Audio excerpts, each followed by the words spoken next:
Abu Ubaida, Muadh bin ജബൽ, Bilal bin Rabah റളിയല്ലാഹു അൻഹു തുടങ്ങിയ ബദരീങ്ങൾ ഷാമിലെ പകർച്ചവ്യാധിയിൽ മരണപ്പെട്ടവരാണെന്നും തങ്ങളെയോ കുടുംബത്തെയോ രക്ഷിക്കാൻ അവർക്കായില്ലെന്നും അവരെ വിളിച്ചു കാര്യം സാധിച്ചുവെന്നും നേട്ടം ലഭിച്ചുവെന്നും രോഗം ശമിച്ചുവെന്നും എങ്ങനെയാണ് വിശ്വാസികൾക്ക് പറയാൻ കഴിയുകയെന്നും ഒരു വഹാബി മൗലവി ബദരീങ്ങളെക്കുറിച്ച് പറയുന്നു.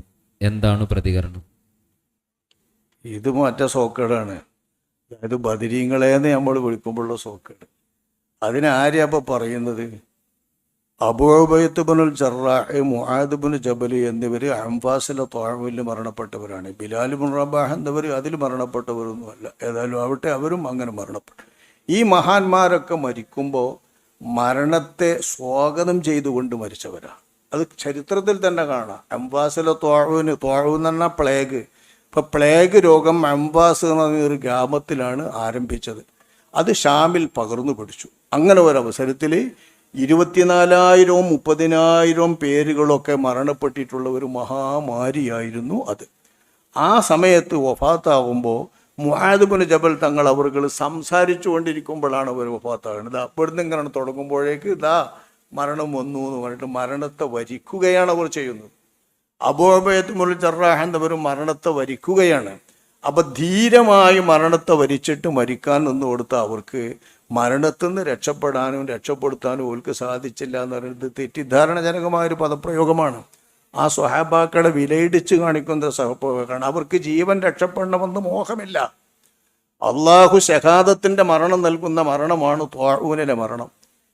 യുദ്ധക്കളത്തിൽ പോയി മരിക്കുന്ന ഷഹീദിൻ്റെ കൂലി ത്വാഊനിലോ അതുപോലത്തെ രോഗങ്ങളിലോ പെട്ട് മരണപ്പെട്ടാൽ കിട്ടുമെന്നറിയുന്ന സ്വഹാബാക്കൾ ആ മരണത്തെ സ്വാഗതം ചെയ്യുകയായിരുന്നു.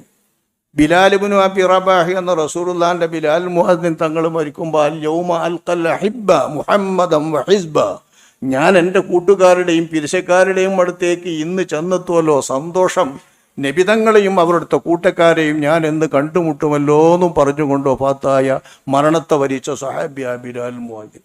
അപ്പം ജീവിക്കണമെന്നോ ജീവിതത്തിൽ രക്ഷപ്പെടുത്തണമെന്നോ മോഹിച്ചവരല്ല ഇവർ. അതാദ്യം മനസ്സിലാക്കണം. ഇരിക്കട്ടെ, അവരൊക്കെ മരണപ്പെട്ടു എന്ന് പറയുന്നത് അവരുടെ ശരീരമാണ് മരണപ്പെട്ടത്, ആത്മാവല്ലല്ലോ. നമ്മളിവിടെ ബദരീങ്ങളെ എന്ന് വിളിക്കുന്നതും ബദരീങ്ങളോട് സഹായം തേടുന്നതും ബദരീങ്ങളോട് ശുപാർശ തേടുന്നതും ഒക്കെ മഹാത്മാക്കളോടാണ്. മഹാത്മാക്കളോട് ശുപാർശ ചെയ്യാന്ന് പറഞ്ഞാൽ മഹാത്മാക്കൾ മരയ്ക്കുന്നില്ല, അമരന്മാരാണ്. മഹാത്മാക്കൾ എന്നല്ലാതെ അമരന്മാരാണ്. ആത്മാവ് അമരമായി നിൽക്കുന്നു, മരിക്കുന്നില്ല.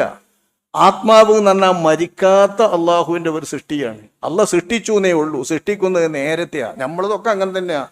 നമ്മളെ ആത്മാവിനെ അള്ളാഹു 4 മാസമാവുമ്പോൾ ഗർഭസ്ഥ ശിശുവിൻ്റെ ഉള്ളിലേക്ക് വെക്കുന്നതല്ലേ. അതിൻ്റെ മുമ്പേ ആത്മാവുണ്ട്. ഈ ആത്മാവിൻ്റെ ശരീരത്തിൽ നിന്ന് ബന്ധം വിച്ഛേദിക്കുന്നതാണ് എന്ത്? മരണം. അപ്പം മരണം എന്തിനാണ് ബാധിക്കുന്നത്? ശരീരത്തിന്. ആളാ മരിക്കുന്നത്, ശരീരം മരിക്കുന്നു എന്നല്ലാതെ ശരീരത്തോട് നമ്മളൊന്നും ചോദിക്കുന്നില്ല. ശരീരത്തെ നമ്മൾ കൊണ്ടുപോയി മറമേടേ ചെയ്യുക. നമ്മൾ മഹാത്മാക്കളെയാണ് വിളിക്കുന്നത്. മഹാത്മാക്കൾ എന്ന് പറയുന്നത് ആത്മാക്കൾ. അതുകൊണ്ട് തന്നെ അവിശ്വാസികളായ ആളുകളൊന്നും മഹാത്മാവ് എന്ന് പറയരുത്. ആത്മാവ് അങ്ങനെ ചില പ്രയോഗങ്ങൾ നമുക്ക് മഹാത്മാവ് എന്ന് പറയരുത്. മരണപ്പെട്ടു പോയ നല്ലവരെ പറയാവൂ.